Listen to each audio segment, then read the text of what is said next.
আসসালামু আলাইকুম।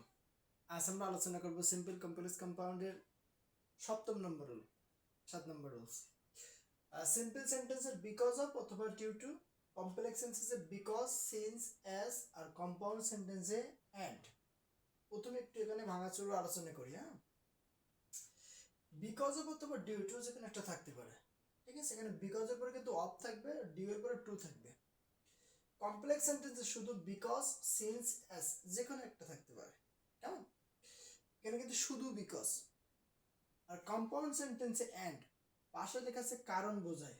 তার মানে আমরা ম্যাক্সিমাম কম্পাউন্ড সেন্টেন্সের কানেক্টর হিসেবে অ্যান্ড দিই, তাই তো। অ্যান্ড দেখি না, এখন সবগুলো অ্যান্ডের মধ্যে এক একটা অ্যান্ড এক এক রকম অর্থ দিয়ে বোঝানো হয়।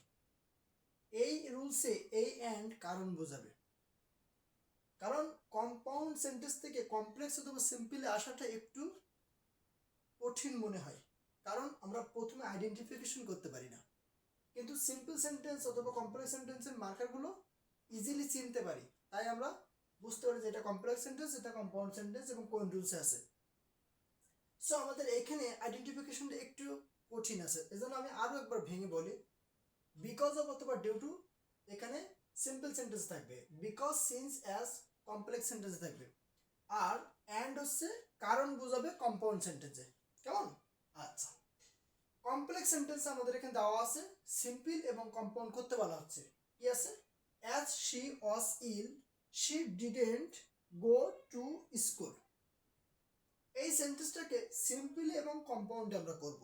প্রথমে আমরা সিম্পল করি। সিম্পল করতে গেলে বিকজ অথবা ডিউ টু, বিকজ অফ অথবা ডিউ টু একটা বসাতে হবে। আমরা বিকজ অফ বসাই,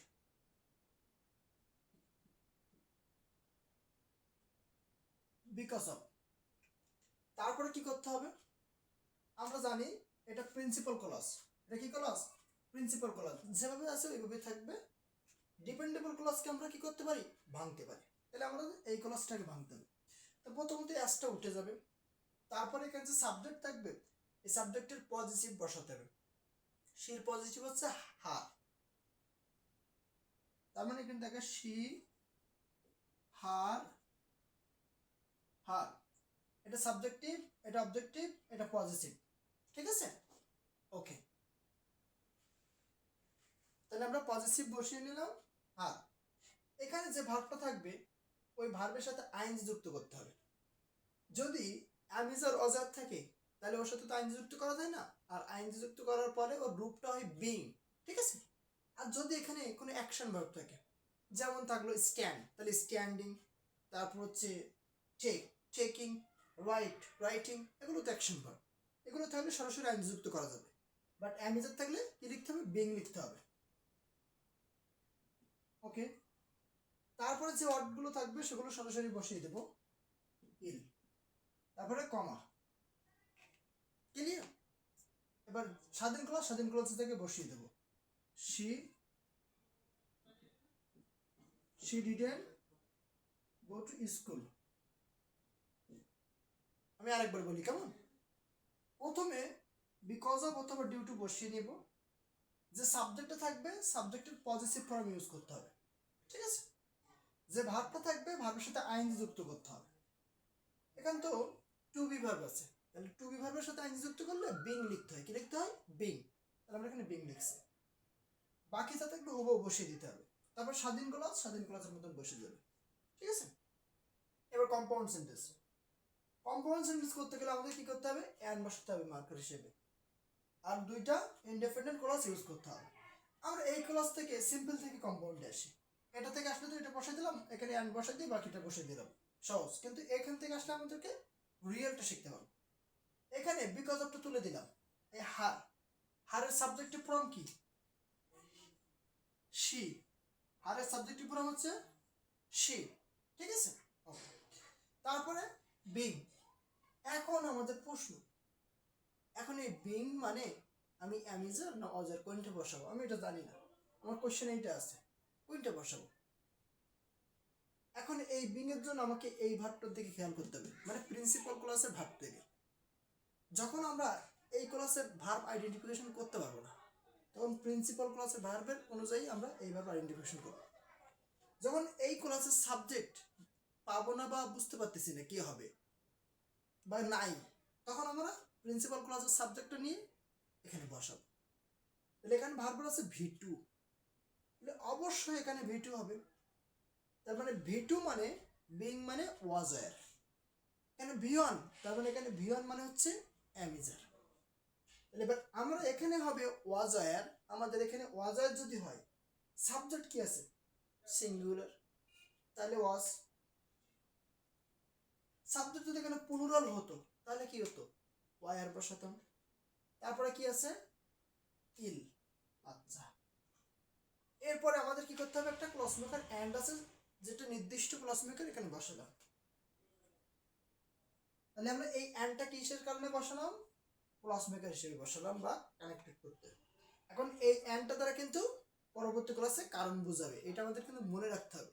কারণ আমাদের এই ক্লাস এই সেন্টেন্স তো থাকলে আমাদের কমপ্লেক্সে যাইতে হতে পারে, কম্পাউন্ড সিম্পলে যাইতে হতে পারে, তখন কিন্তু এই এন্ড বা মানে আমরা 11টা রুলস শিখবো না, ম্যাক্সিমাম রুলসে হচ্ছে এন্ড আছে, একটা দুইটা রুলস বাদ দিয়ে ম্যাক্সিমাম রুলসে এন্ড আছে। তাহলে এতগুলো এন্ডের মধ্যে আমাদের বাছাই করতে হবে না যে এটা 7 নম্বর রুলস আছে, নাহলে তো আমরা এই রুলসে অ্যাপ্লাই করতে পারবো না, তাতে ভুল হয়ে যাবে। এজন্য এই এন্ডটা যে কারণ বোঝাচ্ছে এটা খুব ভালোভাবে বুঝতে হবে। তারপরে কি বলছে, স্বাধীন ক্লাস শি, স্বাধীন ক্লাসের তো কোনো পরিবর্তনই না, ডিরেক্টলি হুবাহু লিখে দিলাম she didn't go to school. অনেকের মনে প্রশ্ন থাকতে পারে কেন শর্ট ফর্ম লিখলাম কেন ফুল ফর্ম নিলাম, এটা কোনো ব্যাপার না, এটা অ্যাডভান্স আর এটা বেসিক। জায়গা শর্টের কারণে আমি ফুল ফর্মটা লিখলাম না, এটা অ্যাডভান্স, এটা লিখলে সবচেয়ে ভালো হবে, এটা লেখা ভালো না, এটা লেখা ভালো। এখন এই অ্যান্ড দ্বারা এই কম্পাউন্ড সেন্টেন্সে কারণ কিভাবে বোঝাচ্ছে আমরা একটু বোঝার চেষ্টা করি। শি ওয়াজ ইল, সে অসুস্থ ছিল, এবং মানে তার কারণে she didn't go to school, সে স্কুলে যেতে পারেনি বা সে স্কুলে যায় নাই। তার মানে এই অসুস্থতার কারণে সে কিন্তু স্কুলে যায় নাই, অসুস্থতার কারণে কিন্তু সে স্কুলে যায় নাই, অবশ্যই কারণ আছে। তাহলে এই কারণটা কিন্তু এর মধ্যে থেকে উজ্জ্বল করে বের মানে ওর মধ্যে থেকে ফুটিয়ে বেরিয়ে আনতে হবে বা বের করে আনতে হবে, তা না হলে কিন্তু আমরা এই রুলসটা অ্যাপ্লাই করতে পারবো না।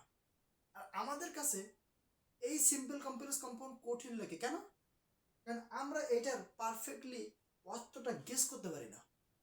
যখন পারফেক্টলি অর্থটা গেস করবো না, তখন ইজিলি আমি যে 11টা রুলস শিখাবো, এই 11টা রুলসের মধ্যে থেকে যে কোনো একটা হইতেই হবে, যে কোনো একটা হইতেই হবে। আমি গ্যারান্টি দিয়ে বলতে পারি 1 থেকে 11টা রুলসের মধ্যে থাকতেই হবে, যে কোনো, যতই কমপ্লেক্স যতই সিম্পল যতই কম্পাউন্ড সেন্টেন্স কঠিন করুক আর সহজ করুক, ইট ডাজন্ট ম্যাটার, এই 11টা রুলসের মধ্যে থাকতেই হবে। আমি এখানে আপনাদের জন্য একটা রুলস এক্সারসাইজ লিখে রাখছি, আপনারা এটা করে কমেন্ট বক্সে লিখবেন, আমি দেখে যদি সঠিক হয় লাইক দিয়ে দেবো, ভুল হলে কারেকশন করে দেব। Since he is sick he can't complete his homework, সে অসুস্থতার কারণে সে তার হোমওয়ার্কটি শেষ করতে পারেনি বা পরিপূর্ণ করতে পারেনি।